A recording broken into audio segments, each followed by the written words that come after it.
How are we? I'm just going to click this. Now, the last time I was with you, we had a bit of a glitch, techno glitch. Almost every time I'm with you, come to think of it, we have a techno glitch. The last time, though, my audio was verklempt. And so when I finished and I listened back, I realized the problem. I redid it. So this time I'm going to be a little more careful. If somebody will say hi to me and let me know, I'll just start again right away rather than drag it on. All right, quick sip. Okay, now I'm doing a couple of new things, and I want to weird hair. And I want to talk about them before we begin. And the way I need to do this is by introducing myself. Now I know that sounds really crazy because you're here and you've been here, but there are newcomers. And the reason I say there are newcomers is because I have added LinkedIn to this wonderful experience. So we're now doing this on Facebook, we're doing this on YouTube, and we're doing this on LinkedIn. And there's a reason for it. And I'll get into that in a little while. But first of all, I want to start the way I'm supposed to start when I have new people. And that is to say, my name is Abby Hagyard, and I am a military brat survivor of the gypsy life. And proof in the pudding, I decided to prove myself as somebody versatile and flexible and resilient. So I got into show business. And right after I got into show business, I tripped over an idea whose time had come. And I went from being involved in a TV show shot on a small side street in a relatively small town to being part and parcel of a television phenomenon called You Can't Do That on Television. And good morning, sweetie. Good morning, Freddie. And how's my audio? How's my audio today? Tell me first, and so I can keep going. All is good? Let me know. So I got into show business, and one thing led to another, and we did You Can't Do That on Television, and we did Care Bears, and we did all kinds of stuff. And in between all those things, I wrote stage shows and produced events and coached people. And loud and clear. Awesome. All right. Thank you, hon. So one of the things that happens when you are going through a lot of changes all the time, which is really good morning, Charles. How are you? When you're going through a lot of changes, you get good at it. It like anything, the more you do it, the better you get. And I became very adept, quick to react and respond to the next demand as it arrived, because we really never know how much time, as a military kid, we really never know how much time we have anywhere. So the idea is don't dawdle. Let's get on with it. And it has done a couple of things for me. One is that it has made me a solution person, a solver of problems, a navigator through the rough patches. And that has been very helpful when I've worked with clients over the years. So what happened recently was a solution model that begged to be dealt with, and that was the whole fallout of the pandemic, the size and shape and scope and length of a scenario that caused us all to pause and reset and feel off in every way. Left us with no real clear how to get back to a place we feel safe, right? And I said to myself, well, I know how to do that, so let's do that. And so that's what we're doing. That's what we're doing with the videos. That's what we're doing with the new live one-woman show that's going to be produced this year. That's what we're doing with the books. It's what we're doing with the project that I'm calling Pivotry in Motion. Pivotry, as opposed to pivot.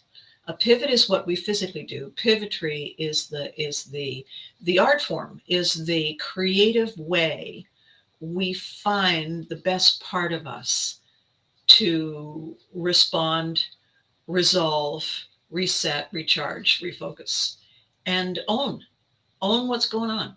Own it, claim it, and really love it. That's the whole idea. Because the way people have been feeling since that sudden, scary, crazy, what is this? Is they've been feeling off balance. They've been feeling unsafe. They've been feeling lost. They've been feeling scared. And none of us behave well when we're in that state of mind. And I said to myself, if I can be part of the solution to this, then the waters I swim in, the waves that rock my boat, won't be toxic. We'll be in it together and we'll love it. And that was the goal. So joining LinkedIn now, I'm hoping that drawing everybody on Facebook and LinkedIn to subscribe to the YouTube channel gives us a little bit of a revenue stream, which will help a lot. And then all the other things that we're going to be doing, the workshops and the one-on-ones and the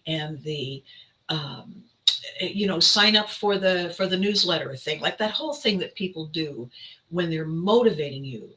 I'm not going to motivate you.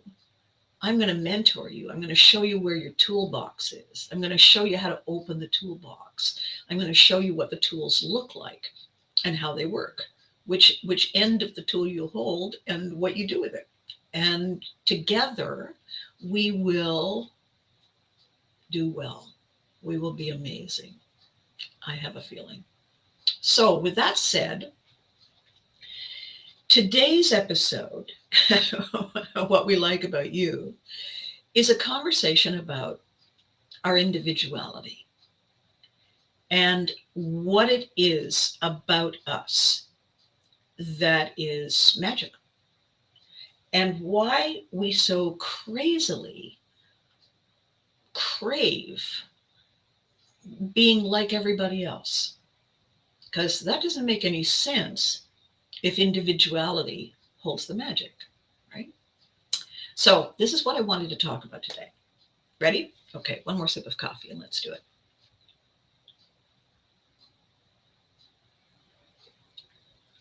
When we were animals, I mean, we still are, when we were basic animals without the ability to shop for shoes, feather boas, safety, oh good, I'm so glad, Charles. Safety was an ongoing concern. Feeding, clothing, covering, being safe, feeling like we're going to survive this moment, this day, was everything, all the time. And that became the big driving emotion. When we got together, instead of being in ones and twos, and we got together and formed little tribes, and we lived in safe spaces like caves where the saber-toothed whatnots couldn't get to us. It became a natural evolution that the strongest would lead. And we had to be strong in a lot of ways. You know, we were hunters. We were also gatherers. We were nurturers. We were healers. We were cleaners uppers of the mess that somebody left behind. Every single one of us had a job to do in the tribe. And the way we qualified to be in the tribe in the first place was to please the alpha. And how we did that, how we naturally, normally learn to fit in, to blend, to be invisible to the predators, is to be like everybody else who is equally strong, who has proven that they know how to survive. And that means when you see what happens when we leave home for the first time, when we go to school, we don't know what to do. We don't know who to be with. So we look for the strongest energy in the room and we go stand next to it. It's one of the reasons that bullies are successful, because they appear to be strong. People go gravitate to them. And we do what the bully does in order to qualify to stand next, to be beside. So we're not tossed out of the cave and left to die. That's what's going on pretty much most of the time when we're trying to just get through each day. When we get hired to do a job, the thing we try to do at the interview is please the interviewer, is say all the right things. We try to figure out what everybody at that job wears and how they show up and what the popular things are to do, and we copy them. When you look at all of the fashionistas and the influencers, we're trying to find out what the hook is that catches the most fish, and so we all end up looking alike. There's a difference in the military. The reason they want everybody in the same uniform is so we can recognize who's an ally and who's an enemy. And if we're all wearing a blue uniform, then that's us. If we're wearing the green uniform, probably not. And the sad thing about that I find, that I have found, is I've decided to revive my dream of being a math major. Oh, Freddie, good for you. Good for you. Everything that we truly dream of is to be recognized and loved for who we are. Somebody who gets us, that we get. Somebody who says, I've missed you. Somebody who says, hey, are you busy? You want to do this or that? That's what we truly crave. That's where the magic is. Am I right? We want somebody who makes us feel good, who makes us feel handsome or pretty or powerful or lovely.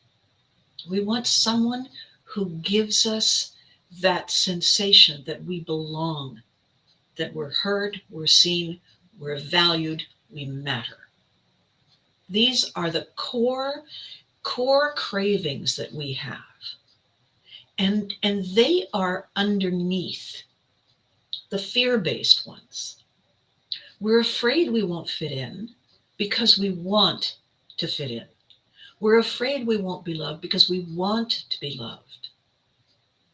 The thing is, if we show up and we all look like clones, if we're all walking the same and talking the same and wearing the same and doing the same, how on earth can anybody recognize us for us? It just doesn't make sense. And maybe that's one of the reasons that we're anxious all the time. And the thing I was saying at the very beginning of this, I was thinking about Goldilocks, and the three bears. I don't know why it popped into my head. But the story was not really about breaking and entering, although there is that element. It was about finding the perfect fit. Not too much, not enough, but just right. Exactly mine.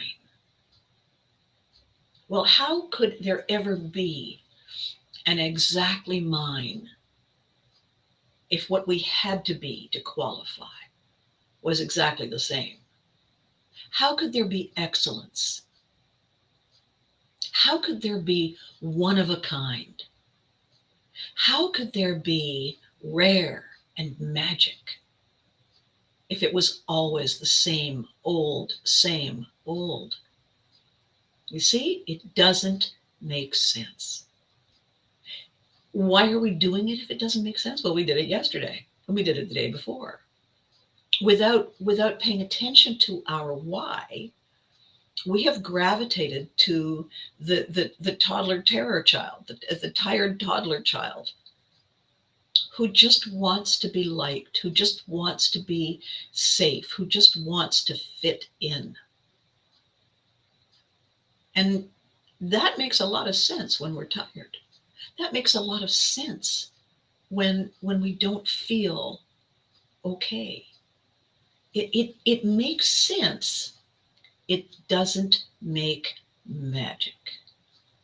And when I read the posts that I find, when I look at the little video clips that pop up now and then, what I'm hearing is not about got it, not about spiking the ball, not about the simple win.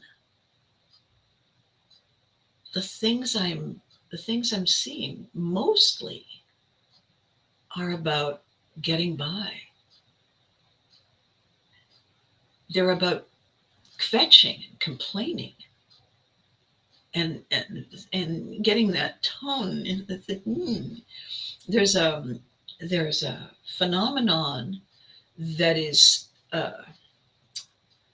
don't want to say it's addictive, because that's not what it is. It's a fascination, like watching a train wreck, like watching a slow motion train wreck. Is the phenomenon that has become called the Karen, and I don't know what the male version is, of the person who is so obsessed with safety and so paranoid about unsafety that they see everything around them as a threat, as a threat to their safety, a threat to their sanctity, a threat to their space, when in fact it's imaginary. That is, however, how far it can get when all you're focused on is not enough. Too much this, not enough that. And no time is invested in the gratitude for the simple win. None at all. The people you see, some of it staged, some of it not, making outrageous, ridiculous, time-wasting, time vampire, energy vampire ripples that upset everyone, rock the boats, delay positive outcomes, are trying to be heard. They feel unheard. They're trying to be seen. They feel unseen. They try to make themselves big, to fend off danger. They're trying to make themselves loud, to scare away the predator, to say, I'm walking here. They're not spending any time realizing that there are people out there who say, hey, look at you, you're walking here. Come over here. And I know that sounds like a Pollyanna. I know a lot of this particular episode sounds like a Pollyanna. And I want to explain that we don't trust Pollyanna. We don't trust the everything's good, the glass is full, for a reason.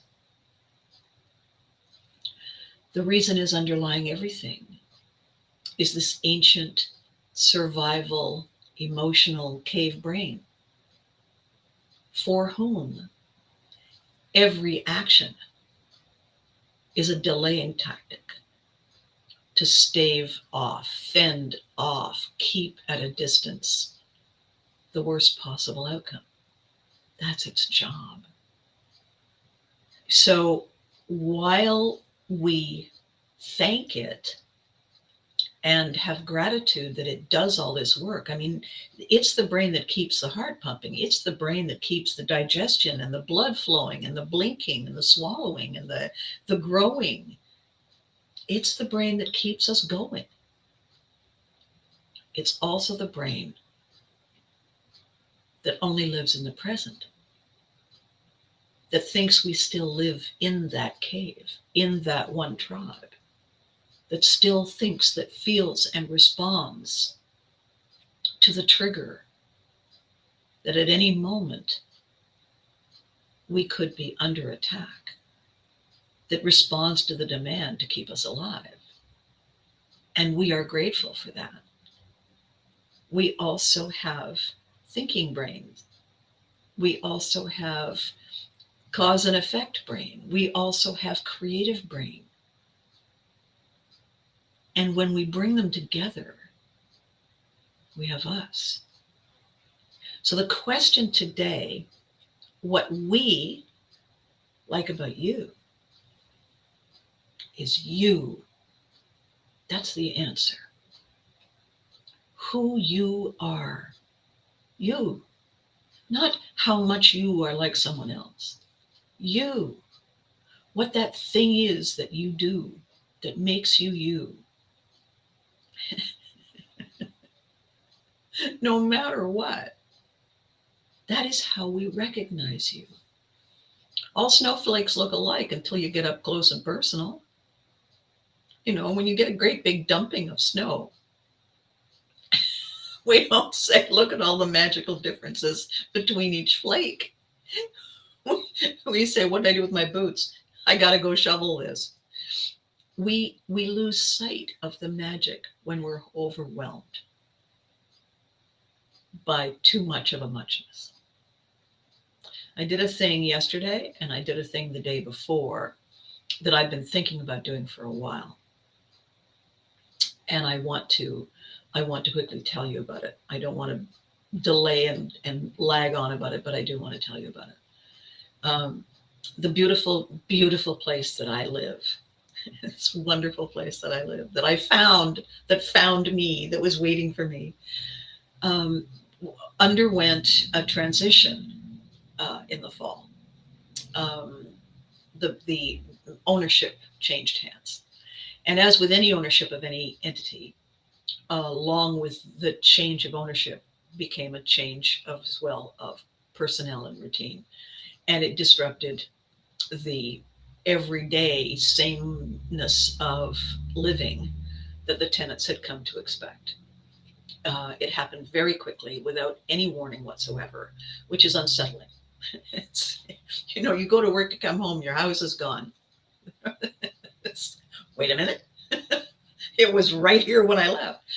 It's that kind of thing. And as you know, as I often say, and as we often all say, people are still getting their bearings back. People are still walking around like my poor old dog on my old waterbed, uncertain about the solidity of the ground beneath the feet. We are all still in recovery mode. We are all still dealing with, if not our own trauma distress from the pandemic, we are coping with the ripple effects of everyone else's. And so something that comes along as an element of surprise is going to have some blowback. So the sudden transition in ownership, all of a sudden people saying, why, what happened? And well, we always liked it that way, and this and that and the other. And as the transition unfolded, it became evident that in the months preceding the sale, some of the maintenance tasks were left by the curb.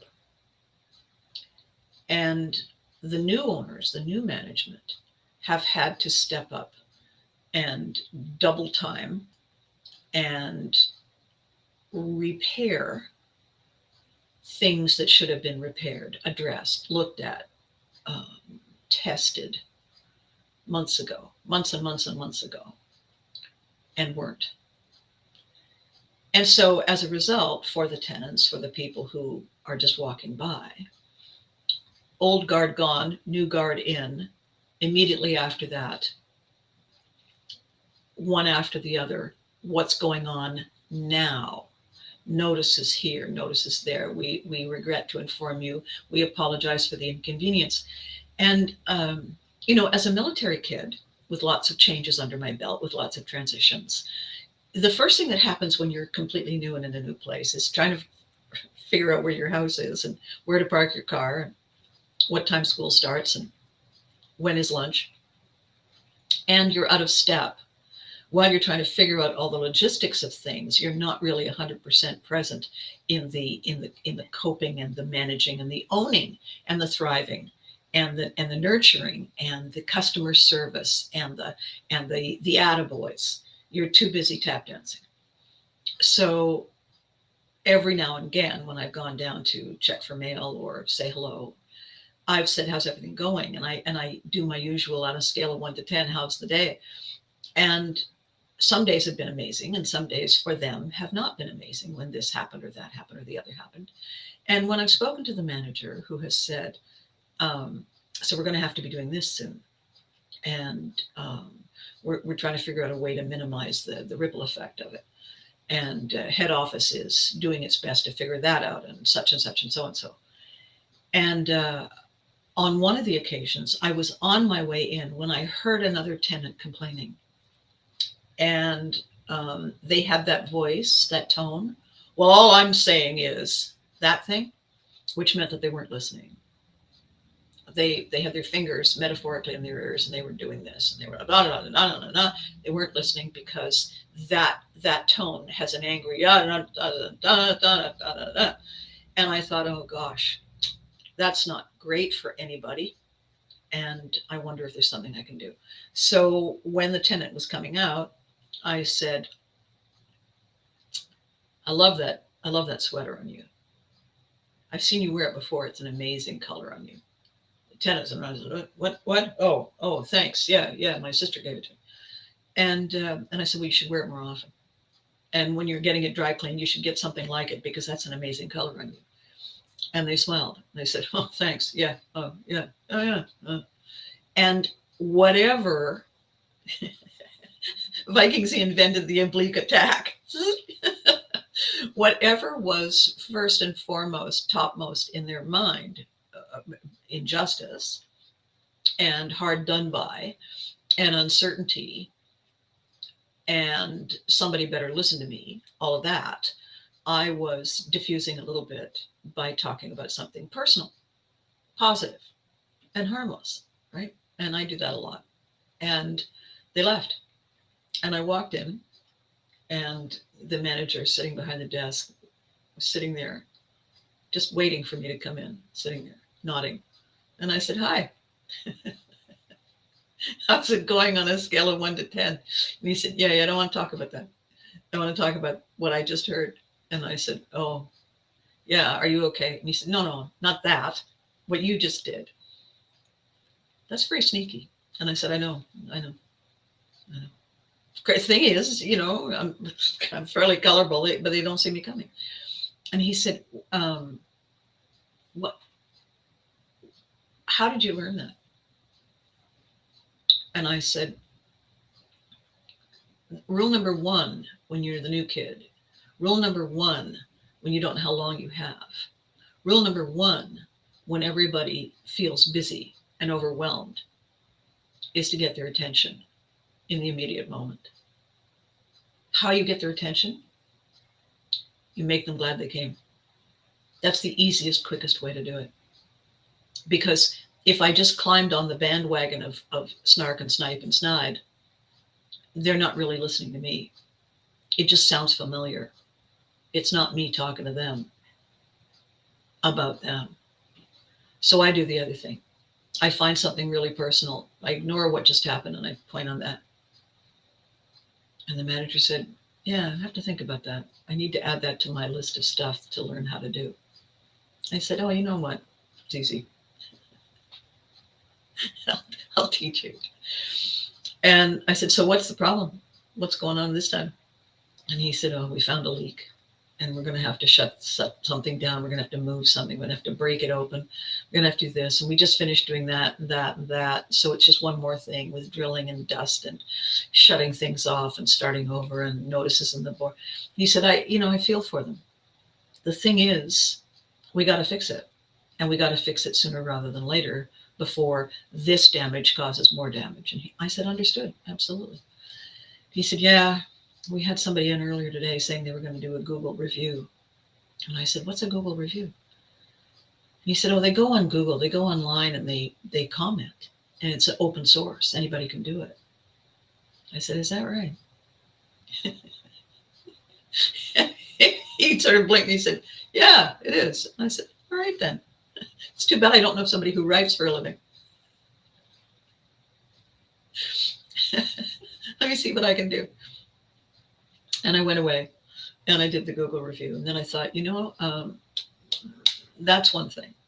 And then I went on the website for the ownership of the building. And it's a company that's been in residential land holdings like for 50 years. They've been around forever. And so this is their thing. This is what they do. They take care of buildings that people call home, right? So I went on their website, and sure enough, there's a contact form that you can ask questions about stuff. And I went on and I said, this is not a question. It's not a complaint. This is a thank you note.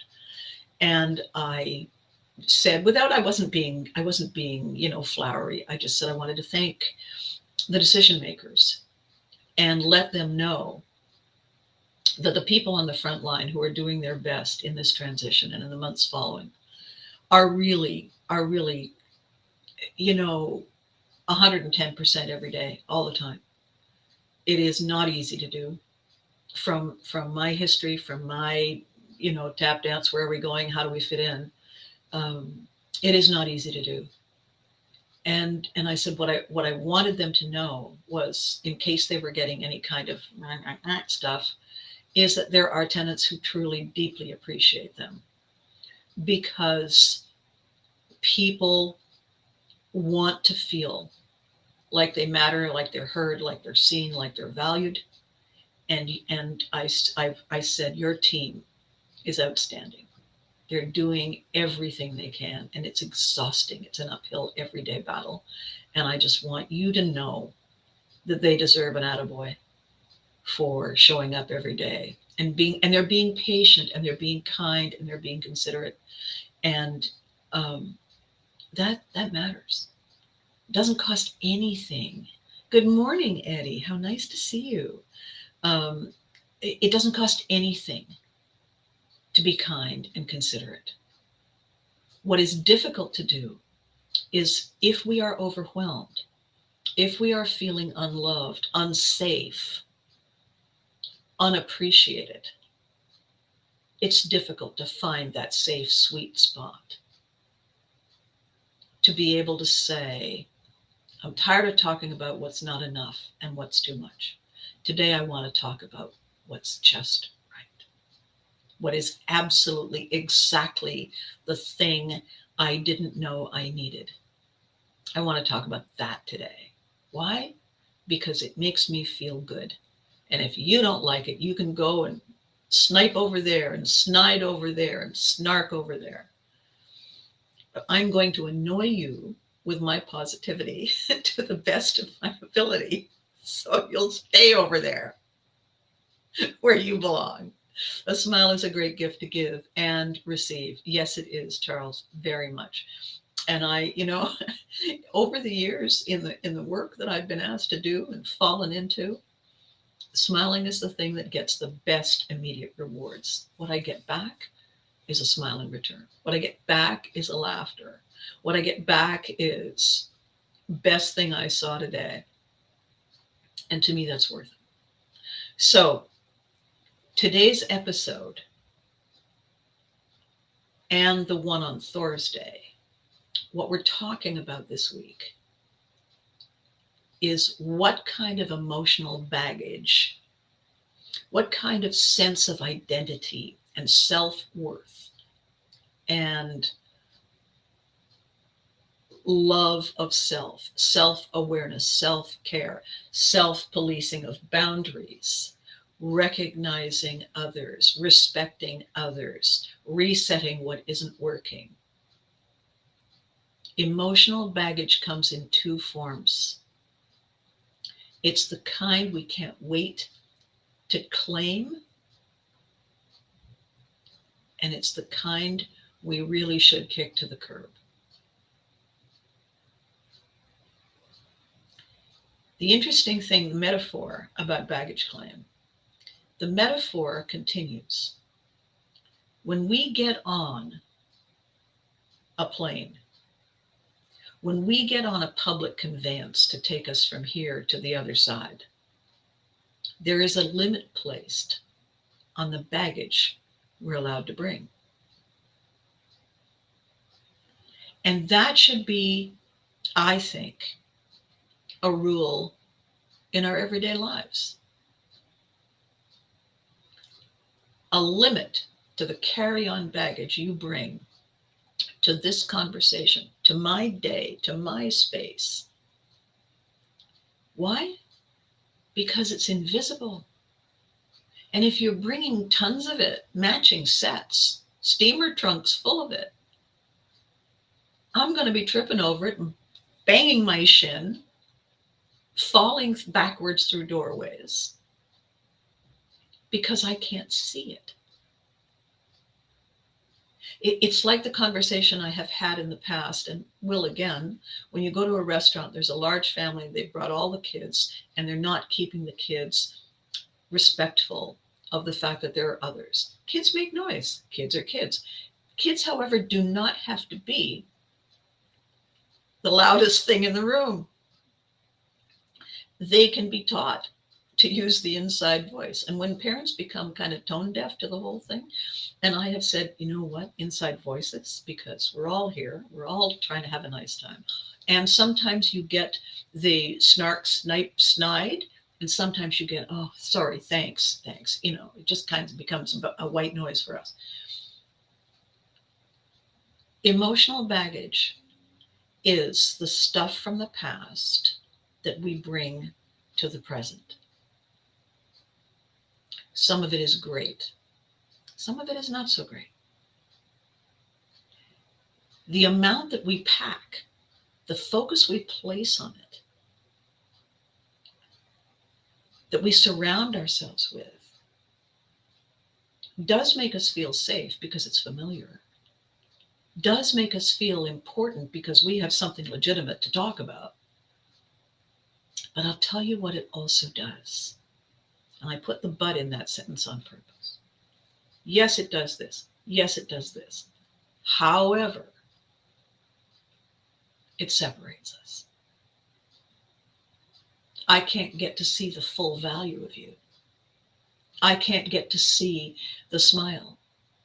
I can't get to have you here, fully present now, enjoying your moment with me, if your focus is on the baggage you bring. We need to check our baggage. We need to go through the baggage and ask ourselves, why do I keep packing that? I never use it. I certainly don't need it. And anytime I put it on, it makes me look fat. What am I thinking? Right? What we really like about you is the uniqueness of you. No baggage. You. And when you stop and think about it, it's what you like about us. So if that's the equation, if that's the currency, if that's how this really works, problem solved. All we have to do to make it our habit is practice. So that later folder is starting to get interesting, isn't it? The later folder pages now have stuff I set aside for later, including the baggage, stuff I'm grateful for, and my what ifs. What we're putting in the later folder is the stuff we address at the start of the day, in our in-between spaces, at the end of the day. We do it at the beginning, in between, and at the end, so that for the moments when we are here, we are not multitasking, we are monotasking. We are making the most of our moments. We are present and accounted for 100%. We are not hiding. We are not afraid that people won't like us for us. The honest truth, my lovelies, is that people are waiting for the real, genuine, uncluttered you. It's the best part of their day. That's the truth. Okay. I have to dash. It's a little shorter, so you can get on with your day. I'm so glad that you've joined me. This is episode 221. And for the people who are joining me for the first few times here on LinkedIn, I'm going to be giving you links to some of the other videos that you can catch up on. The easiest way is the link I'll give you to YouTube, where you can go. All the videos are there, all the lives are there, all of the previous podcasts are there, and you can get to know me. And it will be wonderful when you click to subscribe, because then you'll get your notices directly in your email when the next thing's coming up, and we can chat. So that is that. A bit more snow today, bit of rain on Friday, temperatures up and down. So it's going to be kind of an interesting and colorful week, but that's really what the closing days of January up here in the North Hemisphere is usually about. So until Thursday, you know the drill. Be good to you. You deserve it. Take note of this fact. Be good to the you of you, not the same old of them part of you, the you of you. Be good to that part of you, because you deserve it and we deserve it. And remember to hug your loved ones. Thanks for watching. See you next time.